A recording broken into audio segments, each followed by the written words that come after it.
জীবনে কোনোদিন কারোর ওপর ভরসা করা উচিত নয়। এটা এটলিস্ট আমি আমার এতদিনে বুঝতে পেরেছি। সে যেই হোক না কেন, স্বামী হোক, বাবা-মা হোক, ভাই-বোন হোক, কোনোদিন কখনো কারোর ওপর নির্ভর থাকা উচিত নয়। সবসময় স্বনির্ভর থাকাটাই শ্রেয়। তাহলে তুমিও ভালো থাকবে, তোমাকে ঘিরে যারা থাকবে তারাও খুব ভালো থাকবে। এখান থেকেই তোমাদের সাথে নিয়ে আমি আজকের ব্লগটা শুরু করছি। Hello everyone, welcome back to my channel. আশা করছি সবাই খুব, খুব ভালো আছো, সুস্থ আছো। আর তোমরা যে যেখান থেকে আমার ভিডিওটা দেখছো সবাই একটু কমেন্ট করে দিও। আমি যেদিন এই ভিডিওটা করেছিলাম সেদিন শনিবার ছিল। সকাল, সকাল ঘুম থেকে উঠে পড়েছিলাম। তার কারণ হলো প্রত্যেক স্যাটারডে করে আমার একটা অনলাইন ক্লাস থাকে। সেটা আমি ৮টা থেকে নিই। তাই জন্য ভোর ৬টায় উঠে পড়েছি। উঠে ঘরের সমস্ত কাজকর্ম করে তারপরে আমি অনলাইন ক্লাসটায় বসবো। কেননা এরপর কিন্তু বাবুকে নিয়ে আমাকে বসতে হবে। তারপরে নিজেরও খাওয়া-দাওয়া থাকে। তো সেই জন্যই কিন্তু তাড়াতাড়ি আজকে ওঠা। কাল হাসব্যান্ড কাজ থেকে এসে অনেক লজেন্স নিয়ে এসেছিল, তো সেগুলো শোকেসে রেখে দিয়েছিল। তো আমি সেখান থেকে সেগুলো বের করে লজেন্সগুলো ঝুড়িতে রেখে দিলাম। আর দেখো এই যে ডেইরি মিল্কটা ছিল এটা কিন্তু আমার জন্য নিয়ে এসেছিল। তো অনেক রাতে এসেছিল, তো আমি আর খাইনি, রেখে দিয়েছিলাম পরের দিন খাবো বলে। তো এদিকে আমি ঘর ঝাড় দিয়ে ঘরটা মুছে নেব। তো দেখো এখানে বাবুর কিছু জামাকাপড় রাত্রে বেরিয়েছিল, সেগুলো তো খাটের তলায় রেখে দিই। দুটো গামলা থাকে, একটা পটির থাকে, একটা টয়লেটের থাকে। তো যে যা জামাকাপড় থাকে সেগুলো সকালবেলা সব বের করে নিই কাচবো বলে। আর এদিকে ঘর মোছা হয়ে গেছে। ঘর মুছে দেখো এখন কার্পেটটা পেতে দেবো, তাহলে কিনা ঠান্ডাটা অত ওঠে না। সকালে কিন্তু আমি এইরকম ১ বোতল জল খেয়ে নিই, কেননা প্রেগনেন্সির পর কনস্টিপেশনের ভীষণ প্রবলেম থাকে, তোমাদের বলেছিলাম হয়তো। তো সেই জন্য ওই জলটা আমাকে রোজ এভরিডে খেতে হয়। মোটামুটি কাজ আমার শেষ। এখানে বাবু আর বাবুর বাবা দেখো এখনও ঘুমোচ্ছে। তো এবার কিন্তু আমি অনলাইন ক্লাসটায় বসবো, যেহেতু ৮টা বেজে গেছে। ৮টা থেকে ৯:৩০ অবধি কিন্তু আমার অনলাইন ক্লাস থাকে। কোনো দিন ৯টার আগেও অবশ্য শেষ হয়ে যায়। তো আজকে বাবুর বাবা অনেক লেট করে বেরোবে, মানে ১০টার দিকে বেরোবে। ও কিন্তু মায়ের ঘরের থেকে খাবার নিয়ে যাবে। আর এখানে আমি আমার জন্য বানাচ্ছি হচ্ছে ফেনা ভাত। অনলাইন ক্লাস শেষ করে আসার পর কিন্তু আমি রান্নাটা করতে এসেছি। এটা ছিল আমার সকালের খাবার। আলুগুলো দেখো ৪ টুকরো করে কেটে নিয়েছি। কেটে তারপরে কিন্তু জলের মধ্যে দেবো। দেখো এখানে আলুগুলো ৪ টুকরো করে কেটে নিয়েছি। যেহেতু গোবিন্দভোগের চালটা হতে না কম সময় লাগে। তো বড়, বড় আলু থাকলে সেগুলো সেদ্ধ হতে সময় লাগবে। যেহেতু ভাত হয়ে যাবে অথচ আলু সেদ্ধ হবে না, তাই জন্য আলু আর ডিমটাকে আমি আগে দিয়ে দিয়েছি। এবার হচ্ছে চালটাকে ভালো করে ধুয়ে নেব। ধুয়ে তারপরে কিন্তু জলের মধ্যে দেবো। তোমরা জানো গোবিন্দভোগের চাল সেদ্ধ হতে কম সময় লাগে। তো সেই জন্যই কিন্তু আগে আলুগুলোকে দিয়ে দেওয়া। এই ফেনা ভাতটা কিন্তু আমি শুধু আমার জন্যই রান্না করছি। তোমাদের দাদা কিন্তু ফেনা ভাত খেতে একদমই পছন্দ করে না। তাই জন্যই কিন্তু ও মায়ের ঘরের থেকে খাবার খেয়েও যাবে প্লাস নিয়েও যাবে। আর এদিকে দেখো তোমাদের দাদা কাজে যাওয়ার আগে আমাকে কিছু মশলাপাতি কিনে দিয়ে গেছে। মানে জিরে আর রাঁধুনিটা ছিল না, চিনিও ছিল না। তো ওগুলো কিন্তু ও এনে দিয়ে গেল আমাদের ঘরে। ও মায়ের ঘরেও ছিল না, তাই জন্য কিন্তু আরও আনতে হয়েছে। মায়ের ঘরে থাকলে মায়ের ঘরের থেকে নিয়ে আসতাম। তো এগুলো কিনে নিয়ে আসলো। ডালটাও ছিল না, যেহেতু আমি আজকে মুসুরির ডাল খাবো। আর আমাদের শাশুড়ির ঘরে মুগ ডাল হয়েছে। মুগ ডালটা তো আমি খাই না। তো তাই জন্য কিন্তু মুসুরির ডালটা এনে দিয়ে গেছে। তো এই দেখো এগুলো ভাতটা হতে, হতে আমি এই মশলাপাতিগুলো গুছিয়ে রেখে দেবো। গুছিয়ে রেখে দিলে তাহলে আমার কাজটা অনেকটা কম হয়ে যাবে। এই মশলাগুলো গোছাতে, গোছাতে হালকা বাবুর কান্না এসছিল জানো তো। তো মাঝে আবার আমাকে এগুলো রেখে বাবুর কাছে যেতে হয়েছিল। তো বাবুকে আবার একটু খাইয়ে শুইয়ে দিয়ে এসছি। এখানে দেখো আমার ফেনা ভাতটা প্রায় রেডি হয়ে গেছে। আর এদিকে আমার মশলাপাতিও গোছানো হয়ে গেছে। তো ভাতটা রেখে দিয়ে গেছি, কেননা বাবু যেহেতু উঠে পড়েছে তাই চলে আসতে হলো আমাকে ভাতটা রেখে। এবার দেখো আমি মশারিটা তুলে নেবো। দেখো বাবু কী করছে এখানে, শুয়ে শুয়ে কিন্তু খেলছে, মাঝে মাঝে আবার কান্নাও কাটি করছিল।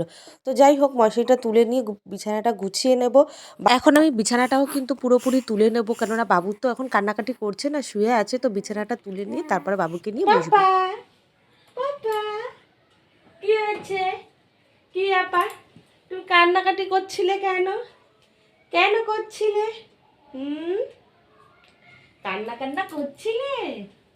আমার শোনা পাপা, গুড মর্নিং। একটু বলে দাও, গুড মর্নিং মাম্মা। খেলা খেলা করছো, করো। তো বাবু যেহেতু এখানে শুয়ে আছে, একা একাই দেখো শুয়ে আছে, এরকমই থাকবে। তো এই সুযোগে আমি ভাতটা বেড়ে নিয়ে আসবো। কেননা 11টা বেজে গেছে, এখন যদি আমি না খাই আমার আর খাওয়া হবে না। এরপর কিন্তু বাবুকে তেল মাখিয়ে স্নান করাতে হবে, ওকে ঘুম পড়াতে হবে। তো এই সমস্ত কিছু করতে করতে 1টা বেজে যাবে। তো আমি খেয়ে দেয়ে নিয়ে দেখো বাবুকে তেল মাখিয়ে স্নান করিয়ে কিন্তু বাবুকে এখন শুইয়ে দিয়েছি। বাবুর কিন্তু এই ৩ মাস পূরণ হলো। দেখো এখানে বাবুকে শুইয়ে দিয়েছি। ও কিন্তু ঘুমোয়নি, আমি অনেক করে চেষ্টা করছি। প্লাস খাইয়েও দিয়েছি। ও কিন্তু এখনও ব্রেস্ট ফিডই করে। তো বিছানায় যা, যা ছিল আমি সব ফেলে দিয়েছি নিচে, যেহেতু ওগুলো সমস্ত কিছু ওয়াশ করতে হবে। তো সেই জন্যই আমি ওগুলো সব নিচে রেখে দিলাম। আর এদিকে বাবুকে শুইয়ে রেখে দিয়েছি। ও এইভাবে শুয়ে থাকতে, থাকতে আস্তে, আস্তে ঘুমিয়ে পড়বে। দুপুরবেলায় বাবুকে স্নান করানোর পর আমি কিন্তু এখন ডায়াপার্স পরিয়ে দিই। আগে পরাতাম না, এখন পরাই এই কারণে ও দুপুরে ঘুমানোর পর যখন টয়লেট করে দেয়, তো ওই টয়লেটের জন্য ওর ঘুম ভেঙে যায় আর ঘুমোতে চায় না। সেই জন্য ডাইপার্স পরে দিলে ও কিন্তু অনেকটা টাইম ঘুমোয়। এই যে এখন ঘুম পাড়িয়ে দিয়েছি, ধরো 12:30 একটা বাজে, তো ও কিন্তু প্রায় 4টে 5টা অবধি ঘুমোবে। তো এখানে দেখো বাবুর যে সমস্ত জামা কাপড়গুলো আমি নিচে রাখলাম, তো সেগুলো সমস্ত কিছু গুছিয়ে, মানে যেগুলো পরিষ্কার ছিল সেগুলো গুছিয়ে নিয়ে রেখে দিলাম। আর যেগুলো নোংরা ছিল, মানে যেগুলো তো হিসি করে যেগুলো ও পড়েছিল, তো সেগুলো সব বের করে আমি গামলায় রেখে দিলাম। তো দেখো জামাকাপড় গুছাতে, গুছাতে বাবু কিন্তু ঘুমিয়ে পড়েছে। আগেই বলেছিলাম ও এইভাবে খেলতে, খেলতে ঘুমিয়ে পড়বে। তো এবার যে ওর যে মশারিটা আছে সেটা টানিয়ে দেবো আমি। তাহলে কি না ও অনেকক্ষণ ঘুমাবে আর আমি টেনশন ফ্রি থাকবো যে কোনো মশা মাছি কিছু আসবে না। তো এইভাবেই কিন্তু ওকে দুপুরে ঘুম পাড়িয়ে আমি মশারি টানিয়ে দিই। আর এদিকে দেখো সকালে যে সমস্ত কাচাকুচিগুলো করেছিলাম, তো এসে দেখেছিলাম ছাদে যে সমস্ত কিছু শুকিয়েছে কিনা। তা দেখো প্রায় অনেকটা শুকিয়ে গেছে। আর এখানে দেখো শুধু আমাদের জামাকাপড় নেই কিন্তু, যেহেতু আমাদের জয়েন্ট ফ্যামিলি, সবার জামাকাপড় মেলা রয়েছে। দেখতেই পাচ্ছ ছাদটা পুরো ভরাট হয়ে আছে। তো এবার দেখো যে সমস্ত বাসন সকালে খাওয়ার পর বেরিয়েছে সেগুলো কিন্তু আমি এখানে মেজে নেব। এগুলো কিন্তু শুধু সকালের বাসন নয়, মানে রাত্রের বাসনও আছে। বাসনগুলো মাজা হয়ে যাওয়ার পর তারপরে কিন্তু আমি দুপুরে রান্না চাপাবো। বাবুকে ঘরে শুইয়ে দরজা বন্ধ করে কিন্তু আমি বাসন মাজছিলাম। আর বাসন মাজতে, মাজতে মাঝে, মাঝে না আমার কানটা একটু ওই দিকে যাচ্ছে, ঘরের দিকে। যেহেতু মাঝে, মাঝে মনে হচ্ছে যেন বাবু কান্নাকাটি করছে, তো এইরকম আওয়াজ আসছে মনে হচ্ছে। আর যেহেতু আমাদের পাশেই একটা ফ্ল্যাট আছে, ওই বাড়িতেও আমার বাবুর বয়সী একটা বাচ্চা, তো ও তো কান্নাকাটি করে মাঝে, মাঝে। তো আমি ভাবি মনে হয় আমার বাবুই কান্নাকাটি করছে। তো যাই হোক, তাই বারবার করে কানটা পেতে, পেতে শুনছিলাম যে, তো যাই হোক বাসনগুলো মাজা হয়ে গেছে, এবার ধুয়ে নেবো। দেখো যেহেতু আমাদের 3 তলায় জলের কোনো ব্যবস্থা নেই, তাই জন্যই কিন্তু খুব সমস্যা। তো ওপরে জল তুলে দিয়ে যায় আমার শ্বশুরমশাই। মাঝে, মাঝে কিন্তু হাসব্যান্ডও তুলে দিয়ে যায়। জল ছাড়া বুঝতেই পারছো কত অসুবিধা হয় কাচাকুচি করতে। 1 তলা থেকে 3 তলায় জল তোলা কিন্তু খুবই সমস্যা, যেহেতু আমাদের ট্যাঙ্কির ব্যবস্থা হয়নি। আর আমাদের এই বাড়িটা না আর কদিন পর ফ্ল্যাটে দিয়ে দেবে, তো তাই জন্যই আরও ট্যাঙ্কির কাজ করা হচ্ছে না। তো দেখো বাসন মেজে ধুয়ে এবার কিন্তু আমি রান্না করতে চলে এসেছি। বলেইছিলাম ডাল রান্না করব আর বেগুন ভাজবো, তো কড়াইতে জল দিয়ে দিয়েছি। এবার আমি মুসুরির ডালটা ভালো করে ধুয়ে নেব, ধুয়ে তারপরে কিন্তু জলের মধ্যে ছাড়বো। বাবু কিন্তু এখনও ঘুমোচ্ছে, ও প্রায় 4টে 5টা অবধি ঘুমোবে। তার মধ্যে কিন্তু আমার সমস্ত কাজ হয়ে যাবে। যেমন ধরো রান্না করা, স্নান করা, পুজো দেওয়া, এগুলো সব কিন্তু আমি করে নিতে পারবো। তো ডালটা ধোয়া হয়ে গেছে, এবার আমি কড়াইতে দিয়ে দেবো। এরপর হচ্ছে কুমড়োগুলো কেটে নেবো। কুমড়োগুলো ভালো করে কেটে নেবো আর অল্প কুমড়োই দেবো। কুমড়োগুলো কাটা হয়ে গেলে আমি একটু পেঁপে কেটে নেবো। কুমড়ো আর পেঁপেগুলো কেটে নিয়ে তারপরে কিন্তু ভালো করে ধুয়ে ভেজে নেবো। তোমাদের তো আগেই বলেছিলাম এটা আমাদের জয়েন্ট ফ্যামিলি, জানো তো 21 জন আমরা এই বাড়িটায় থাকি। কিন্তু দেখো নিজের কাজ কিন্তু আমাকে নিজেই করে নিতে হয়, কেউ কিন্তু এসে হেল্প করে দেয় না। এমনকি বা বাচ্চার সমস্ত কাজকর্ম, বাচ্চাকে স্নান করানো, তেল মাখানো, খাওয়ানো, সমস্ত কিছু A to Z কিন্তু আমাকে একা হাতে করতে হয়। কেউ কিন্তু এসে করে দিয়ে যায় না, কেউ হেল্পও করে না। আর তোমাদের দাদা থাকলে হয়তো আমাকে একটু ঘরের কাজে হেল্প করে দেয়, কিন্তু ও তো পুচকু বলে, খুব ছোট, ও ধরতেই পারে না, তো ও কিন্তু কোনো কাজই করতে পারে না। এই জন্যই বলেছি যে জীবনে কখনো কোনো দিন কারোর ওপর ডিপেন্ড থাকবে না, সবসময় স্বনির্ভর থাকবে। সেটা মানি ইনকামের দিকেই হোক বা তোমার নিজস্ব কাজকর্মের দিক থেকেই হোক। তো এই দেখো আমি আলু আর পেঁপেগুলো কেটে নিয়েছি। এবারে এগুলোকে ভালো করে একটু ভেজে নেব আর সামান্য রাঁধুনি ফোড়ন আর শুকনো লঙ্কা ফোড়ন দিয়ে দিয়েছি। এটা তেলের ওপর ছেড়ে লাল, লাল করে ভেজে নিয়েছি। আর এদিকে দেখো ডালটা ফুটে সেদ্ধ হয়ে গেছে। এবারে কিন্তু জল দিয়ে দেবো। জল দিয়ে তারপরে কিন্তু এই সবজিগুলো ভাজা হয়ে গেলে আমি কিন্তু ডালের মধ্যে ছেড়ে দেবো। আমি যখন ক্লাস 8-এ পড়ি তখন থেকেই টিউশন করি আর তখন থেকেই নিজের খরচা নিজে চালানোর চেষ্টা করেছি। তো সবসময় আমি চেয়েছি নিজে কিছু করার, কারোর ওপর ডিপেন্ড না থাকার। আর এই যে রান্না করাটা দেখছো, খুব ছোট থেকেই কিন্তু আমি রান্না শিখেছি। এদিকে দেখো রান্না করতে, করতে আমি যে সমস্ত বাসনগুলো মেজে ধুয়ে নিয়ে এসেছিলাম সেগুলো ভালো করে কাপড় দিয়ে মুছে শুকনো করে নিয়ে গুছিয়ে রেখে দেবো। তাহলে কি জায়গার জিনিস জায়গায় থাকবে। তো দেখো ডালটাও ফুটে এসছে, মানে ডালটা প্রায় হয়ে গেছে। আর ওই কুমড়োগুলো আর হচ্ছে পেঁপেগুলো প্রায় সেদ্ধ হয়ে এসেছে। তো ডালটা আরেকটু ফুটিয়ে নেব। তা যা বাসন টাসন মাজা হয়ে গেছিলো সেগুলো সমস্ত কিছু মুছে ধুয়ে আমি কিন্তু জায়গায় রেখে দিয়েছি। তাহলে কী হয় বলো তো, দরকারের সময় চট করে হাতের কাছে পাওয়া যায়। তো এই দেখো আমার ডাল প্রায় রেডি হয়ে গেছে। এবার কিন্তু আমি বেগুনগুলোকে কেটে নেব। বেগুন কেটে তারপরে হচ্ছে বেগুন ভাজবো। বেগুনগুলো কিন্তু এইভাবে গোল গোল করে আমি কেটে নেব। এরকম গোল গোল করে কেটে বেগুন ভাজা খেতে আমার কিন্তু ভীষণ ভালো লাগে। এবারে দেখো বেগুনগুলোকে ধুয়ে নেব। ধুয়ে নুন আর হলুদ দিয়ে মাখিয়ে রেখে দেবো। সামান্য একটু চিনিও দেবো। বেগুনগুলোকে নুন, হলুদ আর চিনি দিয়ে মাখিয়ে কিছুক্ষণের জন্য রেখে দিয়েছি। এবার আমি একটা পেঁয়াজ কেটে নেব ডিম ভাজবো বলে। পেঁয়াজটাকে ভালো করে কুচু কুচু করে কেটে নিয়ে ডিমের অমলেট করব। ডাল ভাতের সাথে একটা ডিমের অমলেট থাকলে কিন্তু খাবারটা জাস্ট জমে যায়, আর কিন্তু কিছুই লাগে না খেতে। তো দেখো পেঁয়াজটা কুচি করা হয়ে গেছে। এবার একটা লঙ্কা দিয়ে দেবো। তারপরে ডিমটাকে ফেটিয়ে দিয়ে দেবো। ডিমটাকে ফেটিয়ে নিয়ে একটু নুন দিয়ে দেবো। ভালো করে ফেটিয়ে নিয়ে ফ্রাই প্যানে তেল দিয়ে তারপরে কিন্তু আমি ডিমটাকে ভেজে নেব। কড়াইতে তেল দিয়ে দিয়েছি। তেলটা গরম হয়ে গেলে কিন্তু ডিমটা ছেড়ে দেবো।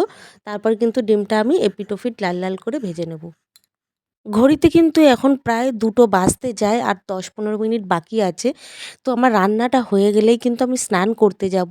রান্না করে স্নান সেরে তারপরে কিন্তু আমি খেতে বসবো। ডিম ভাজা হয়ে গেছে। এবার একটু ফ্রাই প্যানে বেশি করে তেল দিয়ে দেবো, যেহেতু বেগুনটা ভাজতে অনেকটা তেল লাগে। তো বেগুনগুলো এইভাবে লাল লাল করে ভেজে নিয়েছি দেখো। তো এবার আমার থালাটা সাজিয়ে নেব। তো আমি এখানে ডাল, ডিমের অমলেট আর বেগুন নিয়ে নিয়েছি খাওয়ার জন্য। গুছিয়ে রেখে দিয়েছি স্নান সেরে পুজো দিয়ে। তাহলে হাতের সামনে থাকলে তাড়াতাড়ি খেয়ে নিতে পারবো। তো এবারে দেখো বাবুর যে ফিডিং বোতলটা আছে সেটা কিন্তু আমি ওয়াশ করে নেব ভালো করে। মাঝে মাঝে ওকে কিন্তু আমি ফর্মুলা মিল্ক খাওয়াই।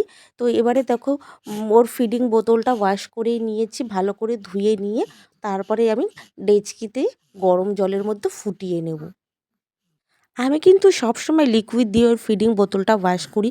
কখনোই ডিটারজেন্ট দিয়ে ওয়াশ করি না। ডিটারজেন্টে একটা স্মেল আসে, যেটা কিন্তু এই লিকুইড দিয়ে ওয়াশ করলে সেই স্মেলটা আসে না। তো স্নান হয়ে গেছে দেখো, ফ্রেশ হয়ে নিয়েছি। পুজো দিয়ে এবার খেতে বসে যাব, কেননা অলরেডি 3টে বেজে গেছে। এখন যদি না খেতে বসি আমার গ্যাস হয়ে যাবে। মায়ের ঘরের থেকে ভাত আর আলু ভাজা নিয়ে এসেছিলাম, আর আমি এখানে দেখেছো ডাল, ডিমের অমলেট আর বেগুন ভাজা করেছিলাম। তো সেটা দিয়েই কিন্তু দুপুরের খাবারটা খেয়ে নিলাম। তো এই দুপুরের খাবার খাওয়ার পর আমি কিন্তু বাবুর পাশে গিয়ে একটু ঘুমিয়ে নিয়েছি। তারপরে দেখো সন্ধে হওয়ার পরই কিন্তু আমার মা আর আমার হচ্ছে কাকার মেয়ে এসেছিল। ওরা মাঝে মাঝেই আসে আমার ছেলেকে দেখতে। যখন বাপের বাড়ি ছিলাম তখন কিন্তু আমার কাকার মেয়ে সবসময় ওর সাথে থাকতো।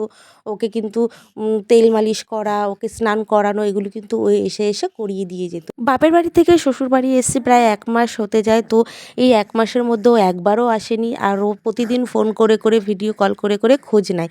তো ওরা আসাতেই আমি কিন্তু একটু চাউমিন বানিয়ে নিয়েছিলাম আর কফি করে দিয়েছিলাম। সেটাই ওদের খেতে দিয়েছি। আর এদিকে দেখো কাকার মেয়ে কত খুশি। আর আমার বাবুও কিন্তু কাকার মেয়ের কাছে গেলে খুব ভালো থাকে। তো আজকে ভিডিওটা এখানেই শেষ করলাম।